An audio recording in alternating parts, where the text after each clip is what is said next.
Alejandro Garnacho spoke with Erik ten Hag today, and the situation between those two has been cleared up. Will disciplinary action happen? We'll have to wait and see. Fabrizio Romano gives the latest on Man United's ins and outs and their plans, and 2 player exits set to be confirmed, and 5 very, very pretty much almost confirmed. There's a few rumours and reports in regards to transfers. Gyokeres, Manchester United making a surprise approach there, which kind of surprises me. We'll get into that news. Frimpong, Branthwaite, a few other stories about some young South American players, and then the latest on Nagelsmann set to go to Bayern Munich. Southgate were not interested in. Amorim going to Liverpool. I think De Zerbi is almost written in the stars, or maybe too cool at United if Ten Hag is sacked. But before we talk about Ten Hag's future, let's clear up the leak. So, Academy scoop that gets tier 1 info, I think, around the Academy, in my opinion, because everything they've said turns out to be true a few days later, and other journalists then confirm that.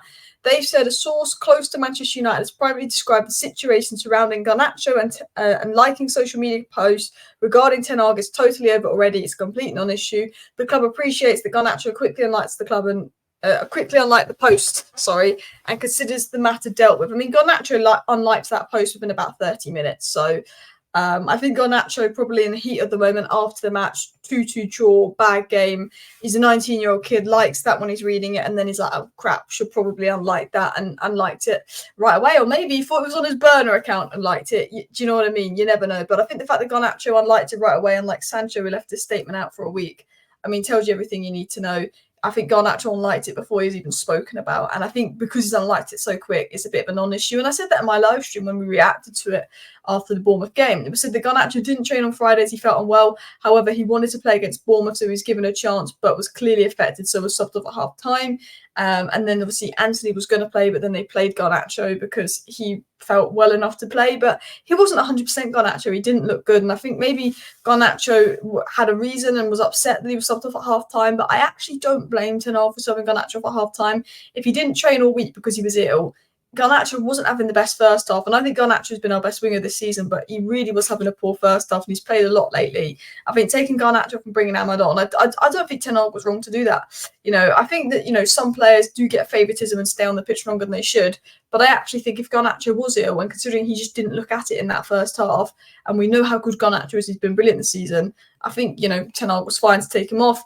It was then said by Gyokeres that Erik ten Hag addressed the Garnacho situation, and a Man United spokesperson said the matter has been dealt with internally, but declined to clarify whether Garnacho had been disciplined. So we don't know if he's been disciplined for it, but it's basically a non-issue. It's been dealt with. Now I don't want to waste too much time talking about the Garnacho situation because it's kind of irrelevant. It's kind of boring now. It's over. Let's talk about other news. So Fabrizio Romano has confirmed that Donny van de Beek will return to Manchester United in June after his loan at Eintracht Frankfurt. The buy option clause was 11 million euros for premiums and add-ons, which will not be triggered. Van de Beek's expected to look for a new club in the summer. I think the problem with Donny is because he was such a good player, when he goes on loan, he's looking for top teams where he's not guaranteed game time. I think he needs to sort of lower his standards a little bit for his next loan move out. It's a shame what's happened with Donny because I think part of it is our fault. I mean, Donny hasn't been good enough, but I think we've shattered his confidence. His lack of game time's really sort of ruined him in that sense, which is a shame because I do think Donny van de Beek could have been a really good signing for United had Ollie wanted him. I don't think Ollie wanted him.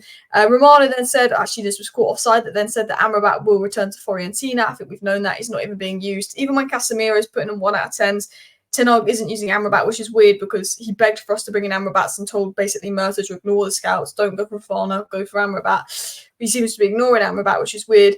And then it was also said that Casemiro is likely to leave United this summer. It looks like Casemiro will go, Amrabat will go, Van de Beek, I assume, will go.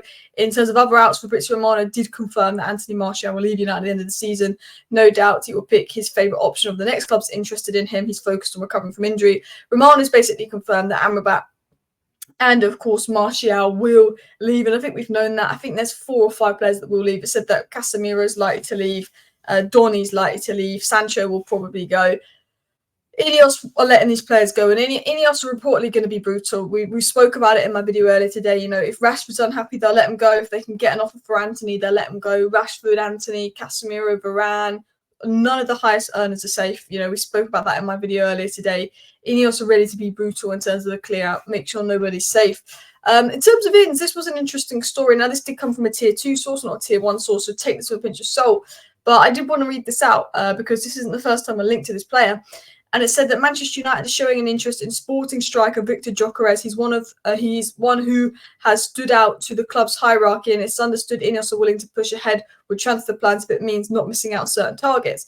Talks have taken place over a possible deal for Victor Gyokeres. He has indicated to Sporting he's ready to move this summer. Man United have made a move, and it is understood the player is more than open to moving to Old Trafford. However, Arsenal and Chelsea are both keeping close tabs on him and have held talks with intermediaries, whilst Newcastle also appreciate him. A possible complication in a potential deal could also come from Liverpool, amongst others. So basically what they're saying is United like Gyokeres, he'd be open to the move. INEOS are looking at him, and why wouldn't they be looking at him? He's been brilliant, but basically everyone's looking at him to be a lot of competition. And I think for us to get Gyokeres, we'd really have to want him. I think because of the amount of clubs that would sign him, he's going to cost a bit. And I think with INEOS, I don't think INEOS are in a position where they can really afford to spend more than 40 million on a striker. We've got Højlund. We signed Højlund to be the long-term striker. We need 2 centre-backs, 2 midfielders, a full-back, a right winger. I don't think we can really afford to spend more than 40 million on a striker, and you're not going to get Gyokeres for less than 60 million at this rate. I'd love Gyokeres. I think he's unbelievable, and I think he'd be brilliant. And I would love us to sign him, but I think Xerxes, Sesko, Cunha, maybe even Ivan Toney could be more realistic. I don't think we will get Gyokeres, but I'd love us to. I think he's brilliant, but so we can keep an eye on it. But I think he'll go Chelsea or Arsenal. I can really see him in an Arsenal shirt, maybe Liverpool if they get Amorim potentially as well, because Darwin Núñez has been missing some sitters. Another player we're linked to is Frimpong. He's got a 34 million release clause, and United apparently have had concrete talks with him. Man United have been talking to Frimpong for ages. Man United have had an interest in Frimpong in ages. I don't expect this to go away. I don't know if we'll sign him because we sort of talk about left back, not right back. And if you look at our system, he doesn't 100% suit our system, but he's a great player who almost joined United a year ago. We almost signed him a year ago, and then we didn't because Wan-Bissaka stayed. There's definitely interest there, but I don't see us prioritising him.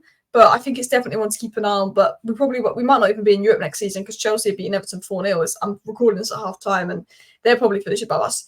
It was also said that Man United hope to steal a march in the chase for Jad Branthwaite as soon as Jason Wilcox arrives. They believe his previous close working relationship with Branthwaite's agent David Reeves will put them in pole position for the player. I like Branthwaite. He's a great player. I wouldn't spend more than 60 million on him. I think he's a brilliant player. He's just being pumped by Chelsea right now. But Mickey van der Ven's been unbelievable all season. He had a crap game versus Newcastle. I would still take Mickey van der Ven at United in a heartbeat. I think he's exactly what we need. Branthwaite's had one bad game, but I would still take him at United. I don't think you can judge players off one game, but he's not worth more than 60 million. And we've got to be careful with price. We're in a transfer window where we need 6-7 players, and I don't think we can afford to spend more than 60 million on any of our signings. Any at all. Going into another story, an interesting news report that came out, and it was said that United are compiling a transfer report on Gremio winger Gustavo Núñez, who's 18. He had United had a scout present at Gremio's Copa Libertadores match as well. So there's definitely one to keep an eye on. There's about 12 different players from South America that Manchester United have been watching that are all sort of 17, 18 years of age. Clearly, honestly, looking at those South American talents, looking at what Real Madrid had done with Endrick, Vinicius, Rodrigo, and how we missed out on Caicedo and Julian Alvarez. And Manchester United are really looking at the top South American talents. We know that's part of INEOS' transfer plan going forward. Bring in some top talents, bring in some top young talents, loan them out to Nice, Lausanne, and have that multi-club network where we sign some of the best young talents. Now, obviously, a lot of our transfer plans will depend on the manager situation. And so far, there's not been lots of positive news in regards to Ten Hag's future. A lot of the news stories are indicating it sort of assume that Ten Hag will go. Nothing's confirmed, but assume Ten Hag will go. And Julian Nagelsmann was one of INEOS' best options, but apparently he's in advanced talks to join Bayern Munich. I think Nagelsmann would probably end up staying in Germany. I think Amorim goes to Liverpool. I think that maybe Xabi Alonso stays. That leaves Tuchel on the market. That leaves De Zerbi on the market. Barcelona obviously looking at a manager as well. I think Ten Hag could go, and I think De Zerbi could replace him, but I don't think we're getting Potter. I don't think we're getting Gary O'Neill.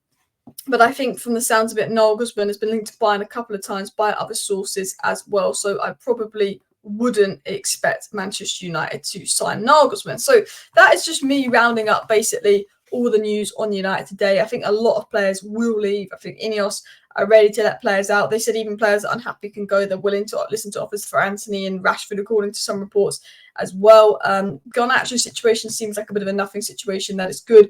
Martial will leave. yeah, massive summer ahead. Hopefully, we do some business.